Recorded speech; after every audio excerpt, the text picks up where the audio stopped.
যারা নিয়মিত সূরা ফাতিহা পড়ে 7টি আয়াতের বিনিময়ে 7টি দোজখ তার জন্য হারাম হয়ে যায়, সে আর দোজখে প্রবেশ করবে না। বলি সুবহানাল্লাহ। অধিক পরিমাণে সূরা ফাতিহা পাঠ করতে গেলে নামাজি হতে হবে। কি হতে হবে? নামাজি হতে হবে। কারণ সূরা ফাতিহা ছাড়া নামাজ হয় না। সুন্নত পড়বো, সূরা ফাতিহা পড়বো। এরপরে যে ওয়াক্তটা আসতেছে ফজরের ওয়াক্ত, পড়তে হবে 2 রাকাত সুন্নত। এটা তো নিজেকেই পড়তে হবে, ইমাম আমাদের নিয়মতি করবে না। এই 2 রাকাত সুন্নতের 1 রাকাতে সূরা ফাতিহা পড়বেন, আরেক রাকাতে পড়বেন না। নামাজটা হবে কি? নামাজ হবে না। যদি আপনি মনে করেন সূরা ইখলাস 10 বছর পড়বো না, তবুও নামাজ পড়তে পারবেন। যদি মনে করেন সূরা ফালাক নাস আমি জীবনেও পড়বো না, তবুও নামাজ পড়তে পারবেন। কিন্তু যদি মনে করেন যে ফজরের 2 রাকাত যে সুন্নত আছে, 1 রাকাতে সূরা ফাতিহা পড়বো, অন্য রাকাতে পড়বো না, নামাজ হবে না। সূরা ফাতিহা সকলকে মুখস্থ করতে হবে। আর নামাজি হলে সূরা ফাতিহার আমল অটোমেটিক হয়ে যাবে, আর দোজখ থেকে হেফাজত থাকা যাবে। বলি সুবহানাল্লাহ। সূরা ফাতিহায় যেমন 7টি আয়াত আছে, ঠিক তেমনি 7টি হরফ নাই, 7টি বর্ণ নাই, 7টি লেটার নাই। আরবি হরফ হলো 29টি, 22টি হরফ সূরা ফাতিহায় পাওয়া যায়, 7টি হরফ পাওয়া যায় না। এগুলো কেন আল্লাহ দিলেন না? যে এগুলো থেকে মুক্ত রেখে উম্মতি মুহাম্মাদীকে মর্যাদাবান করবেন, নির্দিষ্ট জিনিস থেকে জায়গা থেকে হেফাজত করবেন। বলে সুবহানাল্লাহ। তার মধ্যে সা অক্ষরটি নেই, সাই একটি দোজখের নাম, জিম অক্ষরটি নেই, জাহান্নাম জাহিন্নাম 2টি দোজখের নাম, খ অক্ষরটি নেই, খয়ে খাসিরিন চরম ক্ষতিগ্রস্ত। খাসিরিন শব্দটি আমরা পাই আমাদের আদি পিতা ও মাতা আদম আলাইহিস সালামকে আল্লাহ তাআলা জান্নাতে রাখলেন, বললেন হে আদম হাওয়া, জান্নাতের সব নাজ নিয়ামত ভোগ করো, সবকিছুই খাও। ওয়াকুলা মিনহা রাগাদান হাইসু শি'তুমা ওয়ালা তাকরাবা হাযিহিশ শাজারাতা ফাতাকুনা মিনাজ জালিমিন। সবকিছুই খাবে, সব ভোগ করবে, কিন্তু গন্ধম নামে একটা গাছ তৈরি করলাম, লা তাকরাবা, এর নিকটেও তোমরা যাবে না। বলি সুবহানাল্লাহ। আদম হাওয়া শয়তানের ওয়াসওয়াসায় পড়ে সেই গাছের কাছে গেল, ফল খাইল, জান্নাতের পোশাক শরীর থেকে খুলে গেল। তর্ক করলো না, আল্লাহ এই গাছ কেন জান্নাতে দিলে? আবার শয়তান এই পবিত্র জান্নাতে কেন প্রবেশ করলো? এইরকম কোন চ্যালেঞ্জ, এরকম কোন প্রশ্ন কোন কিছুই না করে মুখ নিচু করে কান্না শুরু করলেন, নিজেদের ভুল প্রকাশ করলেন। আল্লাহ তাআলা বিনয়কারীকে, নম্র ব্যক্তিকে, ভদ্র ব্যক্তিকে পছন্দ করে। আদম হাওয়া নম্র ভদ্রতার পরিচয় দিও, এজন্য আল্লাহ তাআলা একখানা কালিমা শিক্ষা দিলেন।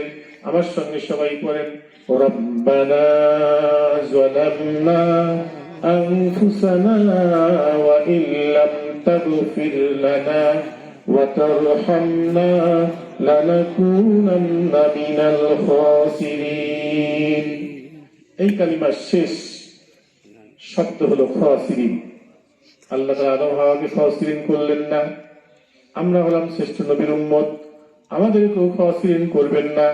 এজন্য সূরা ফাতিহার মধ্যে খ অক্ষরটি ব্যবহার করেন নাই। বলি সুবহানাল্লাহ।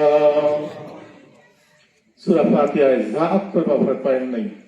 যায় জাক্কুম, জাক্কুম নামে একটা গাছ থাকবে জাহান্নামে, সেই গাছে কাঁটাওয়ালা ফল, তিতা ফল। সেই তিতা পৃথিবীর কোন তিতা নয়। ওই ফল পৃথিবীতে ফেলে দিলে পৃথিবীর সব ফল তিতা হয়ে যাবে। এই কাঁটাওয়ালা ফল ক্ষুধার তাড়নায় দোজখবাসী খাবে, গলায় গিয়ে বড় হবে, পানি চাইবে, ফুটন্ত গরম পানি দেওয়া হবে। ওই পানি সহ যখন গিলবে, ভিতরের ফুসফুস, কলিজা, নাড়িভুড়ি, কিডনি সবকিছুই পানির মতো গলে পায়খানা রাস্তা দিয়ে বের হয়ে যাবে। কিন্তু জাহান্নাম এমন একটি জায়গা, সেখানে বাঁচার মতো কেউ বাঁচবে না এবং মরবেও না। সুম্মা লা ইয়ামুতু ফিহা ওয়া লা ইয়াহইয়া, বাঁচার মতো বাঁচবেও না, মরবেও না। মৃত্যু আর নাই।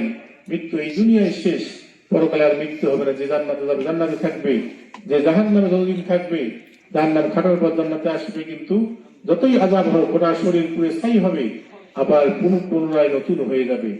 এভাবেই জাহান্নামের আযাব ভোগ করতে হবে। এই যা অক্ষর ব্যবহার করলেন না, যে সূরা ফাতিহা পাঠকারীরা যা থেকে যেমন মুক্ত থাকবে, এই নামাজি ব্যক্তিকে আল্লাহ তাআলা জাক্কুম থেকেও হেফাজত করবেন, বলি সুবহানাল্লাহ। সূরা ফাতিহা আল্লাহ তাআলা শিন অক্ষর ব্যবহার করেন নাই, শিনে শাদীদ কঠোর, ইন্না বাতুশা রাব্বিকা লাশাদীদ। আল্লাহ বলছে আমার পাকড়াও অত্যন্ত কঠিন কঠোর। কিয়ামতের ময়দানে আল্লাহ যাকে প্রশ্ন করবেন, যাকে পাকড়াও করবেন, তার কোনো বাঁচার উপায় নাই। কিয়ামতের ময়দানে আল্লাহর রহমত ব্যতীত কেউ বাঁচতে পারবে না।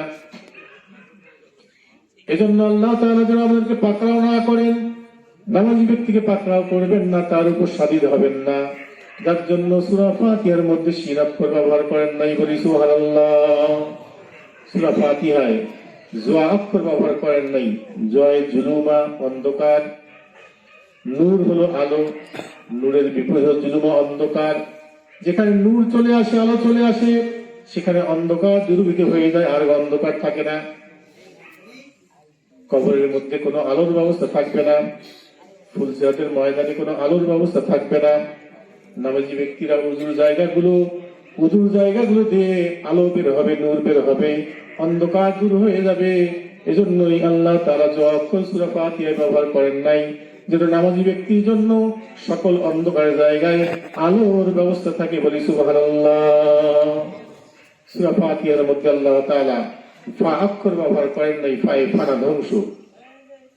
নামাজি ব্যক্তি ধ্বংস হবে না, বিভিন্ন ওসিলায় কিয়ামতের ময়দানে পার পেয়ে যাবে। এর জন্যই আল্লাহ তাআলা শাফাতের ব্যবস্থা রেখেছেন। এই শাফাত আমাদের নবী করবে, এটা 100% গ্যারান্টি আমরা পেয়ে গেছি। আল্লাহর হাবিব বলছেন যে আমি সর্বপ্রথম কিয়ামতের ময়দানে উঠব, আমি সর্বপ্রথম শাফাত করব, আমি সর্বপ্রথম পূর্ণাঙ্গ রূপে জান্নাতে প্রবেশ করব, বলি সুবহানাল্লাহ। শুধু নবী একাই শাফাত করবে না, যারা কোরআনুল কারীম তেলাওয়াত করে কোরআন শাফাত করবে। এরপর যারা হাফেজ, হক্কানি হাফেজ, তারা শাফাত করবে। আল্লাহর হাবিব বলছেন মান কারাল কোরআন ফাস্তাযরাহু ফাহাল্লা হালালাহু ওয়া হারামা হারামাহু ফাদখালুল জান্নাহ ওয়া শাফাহু আশহাদু মিন আহলি বাইত ক্বাদ ওয়াদাবুল্লাহুন নার। একজন হাফেজ বা কোরআন তেলাওয়াতকারী ব্যক্তিকে আল্লাহ বলবেন জান্নাতে যাও। জান্নাতে যেতে শুরু করবে, আল্লাহ বলবেন থামো, তোমাকে আমি শাফাত করতে বলছি, 10 জনকে শাফাত করো। একজন হক্কানি হাফেজ বা কোরআন তেলাওয়াতকারী 10 জন জাহান্নামীকে জান্নাতি করতে পারবে, বলি সুবহানাল্লাহ। একজন হাফেজের চেয়ে একজন আলেমের মর্যাদা এই দুনিয়াতেও যেমন বেশি, পরকালেও তেমন বেশি হবে। কারণ আলেমরা আমাদেরকে হালাল হারাম, আমাদেরকে ইসলামী বিধিবিধান চলার সবকিছুই শিক্ষা দেয়।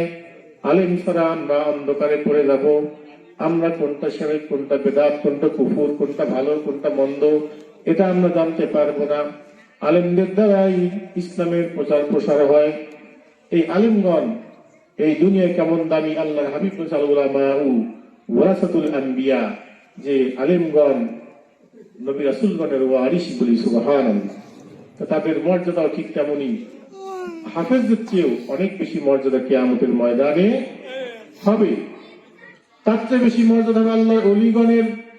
আল্লাহ বলছেন আমি যাদের উপর খুশি তাদেরকে শাফাত করতে দিব। যারা আল্লাহর ওলি, প্রকৃত ওলি, মানুষ ওলি বললে হবে না, আল্লাহ যাকে ওলি বলবে সেই হলো ওলি। আমরা যতই ওলি, বিশ্ব ওলি বলি, দেশের ওলি বলি, পৃথিবীর ওলি বলি, আল্লাহ যদি বলে নাই আমার ওলি না, ওলি হবে কি? ওলি হবে না। যারা প্রকৃত ওলি তারা কিয়ামতের ময়দানে আল্লাহ তাআলার পক্ষ থেকে শাফাতের অনুমতি পাবে, বলি সুবহানাল্লাহ। আল্লাহর কাছ থেকে সবাই অনুমতি পাবে, নিজের দেওয়ানিগিরি করে শাফাতের সুযোগ নেই। মান যাল্লাযী ইয়াশফাউ ইনদাহু ইল্লা বিইযনিহি। মান কে আল্লাযী, যিনি ইয়াশফাউ শাফাত করবে, ইনদাহু আল্লাহ তাআলার নিকটে, ইল্লা বিইযনিহি তার অনুমতি বাদ দিয়ে। আল্লাহ তাআলার অনুমতি বাদ দিয়ে কেউ নিজের ইচ্ছা মতো শাফাত করতে পারবে না। তবে আল্লাহ বলছেন যে আমি যার উপর খুশি রাজি হয়েছি তাদেরকে শাফাত করতে আল্লাহ তাআলা অনুমতি দেবেন। আল্লাহ তাআলা যে কোনো বান্দা বান্দি হতে পারে, যার উপর আল্লাহ রাজি খুশি হয়েছে তাকেই আল্লাহ তাআলা কিয়ামতের ময়দানে শাফাতের অনুমতি দেবেন। এইভাবেই নামাজি ব্যক্তিরা বিভিন্ন উসিলায় যদিও কিছু গুনাহ থেকে থাকে আল্লাহ তাআলা বিভিন্ন উসিলায় জান্নাতের ব্যবস্থা করে দেবেন, তাদেরকে ধ্বংস করবেন না। যার জন্য সূরা ফাতিহার মধ্যে ফা অক্ষর ব্যবহার করেন নাই, বলি সুবহানাল্লাহ। অনেক ঠান্ডা, রাত বেশি গভীর হয়ে যাচ্ছে, আলোচনা আর না করে আমি এখনই সবায়াত করে দেব। আমি